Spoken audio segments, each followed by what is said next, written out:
Em um dos romances históricos de Chico Xavier, há uma passagem de um escravo que segue um outro personagem. E ele queria que você falasse um pouquinho sobre isso. Me ocorreu aqui que eu acho que é há 2000 anos, não?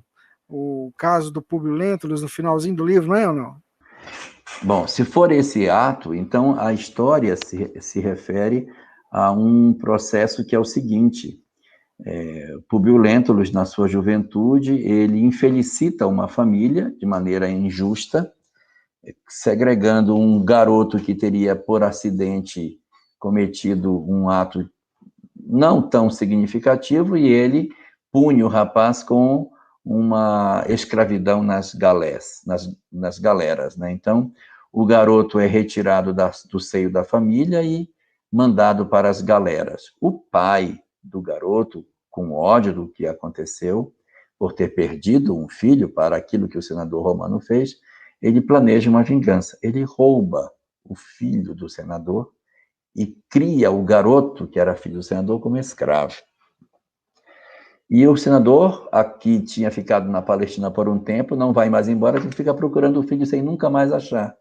O filho foi raptado e eles ficam na Palestina na tentativa de encontrar a criança e não conseguem mais encontrar, e vão criando raízes e vão ficando por ali.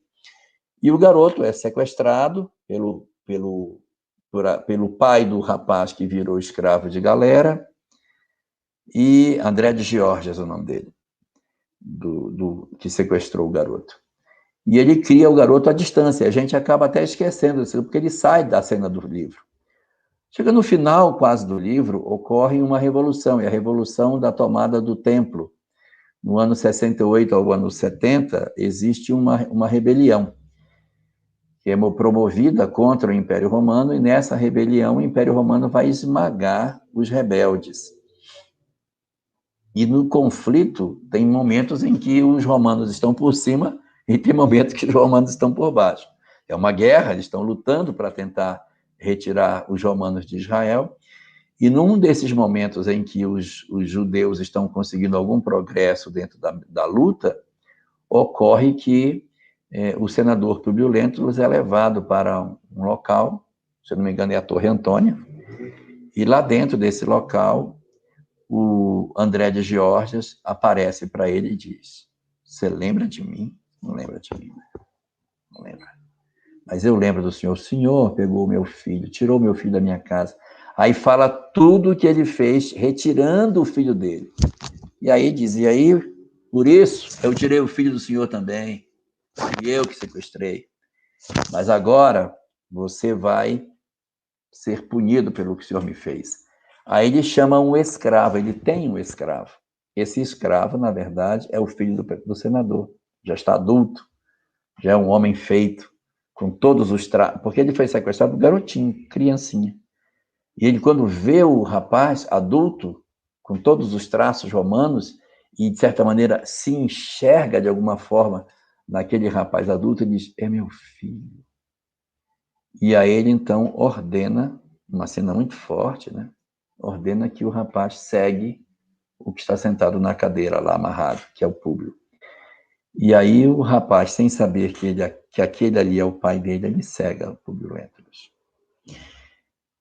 Então são situações que a gente vê dentro olhando agora o aspecto do que ele quer que se faça uma interpretação sobre isso, é que, a bem da verdade, essas situações elas não necessitavam de acontecer.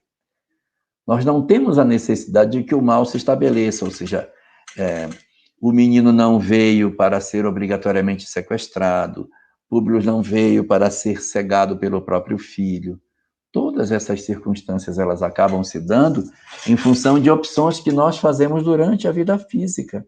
E aí nós vamos tomando decisões, e as nossas decisões vão levando para caminhos desnecessários. Então é como se fosse assim: ó, senador, o senhor vai reencarnar. Tome cuidado. O senhor é muito orgulhoso. Se o senhor não tiver cuidado, o senhor pode fazer bobagem no uso do cargo. E se o senhor fizer bobagem, a lei vai lhe alcançar. Evite. Evite conflito. Então é aquilo que ainda há pouco a gente estava comentando, não lembro quem foi que fez a pergunta sobre a questão da violência, machismo, tal. que as coisas não precisam acontecer como elas acontecem. Somos nós que atraímos determinadas circunstâncias pelo nosso livre-arbítrio, pela nossa incúria de como lidar com as situações das nossas vidas. E aí, por conta dessa maneira agressiva que a gente tem de lidar com as nossas existências, nós acionamos determinadas portas do planejamento espiritual que estariam fechadas. É como se o nosso planejamento espiritual fosse um grande labirinto.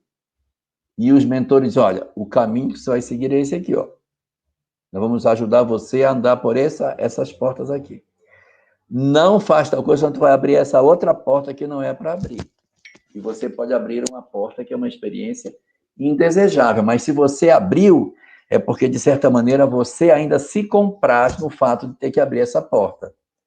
Então, o senador não precisava ter feito o que fez com o rapaz, mandando ele como escravo para as galeras. Não precisava ter feito. Quando ele faz esse movimento, ele desperta dentro da lei de causa e efeito mecanismos que não estavam previstos. Ele abre uma porta. Além dele abrir essa porta, ele tem uma postura de egoísmo, uma postura de orgulho muito forte. E essa personalidade orgulhosa, inflexível diante do erro do outro, também aciona mecanismos da lei de causa e efeito. Porque ele poderia ter errado com o rapaz com relação à pedra que ele jogou na Lívia, e isso ser um evento isolado. Ele teria consequências, mas não tão graves.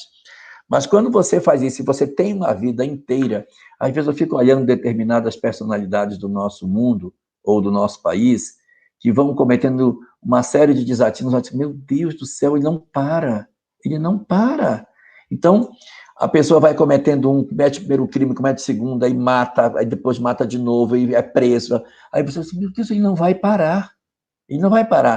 E a pessoa vai cometendo tropeços um atrás do outro, ele vai só fazendo o quê? Abrindo portas do planejamento que não era para abrir.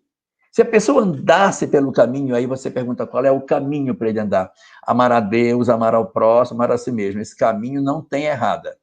E aí o cara vai abrindo as portas, aí o planejamento vai pegando outros rumos.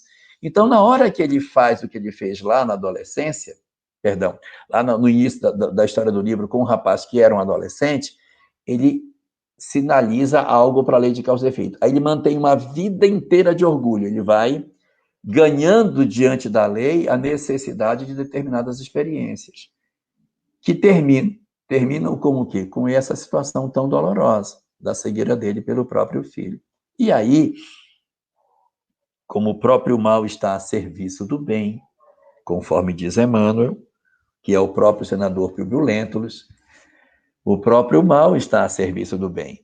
Aquilo que seria um mal, aquilo que seria uma coisa ruim, ocorre no momento da vida dele em que ele já está começando a ficar mais frágil. E a cegueira é a pedra de toque para iniciar a sensibilização do senador. Sabe por quê?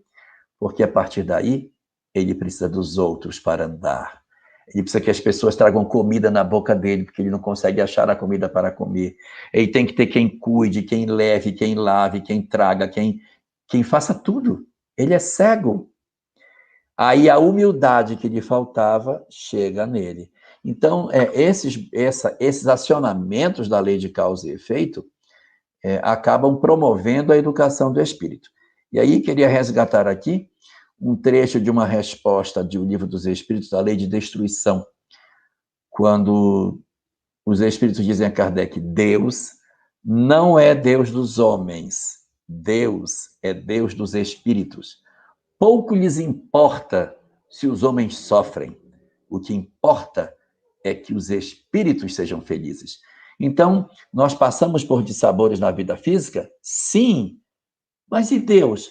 Ele está preocupado com o sucesso do espírito. Então, se é necessário que o homem chore para que o espírito sorria, que seja assim. Melhor que chore o homem para que o espírito sorria, do que sorria o homem para que o espírito chore. Então, essas experiências não eram necessárias para que acontecessem, mas as decisões sucessivas do livre-arbítrio conduziram para esse cenário, E o resultado, no fim das contas, acabou sendo positivo, porque ele saiu mais doce do que ele entrou a partir do aproveitamento das dores que ele passou. Ele poderia ter passado por todas elas e sair mais endurecido do que entrou. Poderia. Mas ele começou a sua caminhada evolutiva de maneira mais efetiva a partir dessas dores tão difíceis que ele passou durante essa encarnação.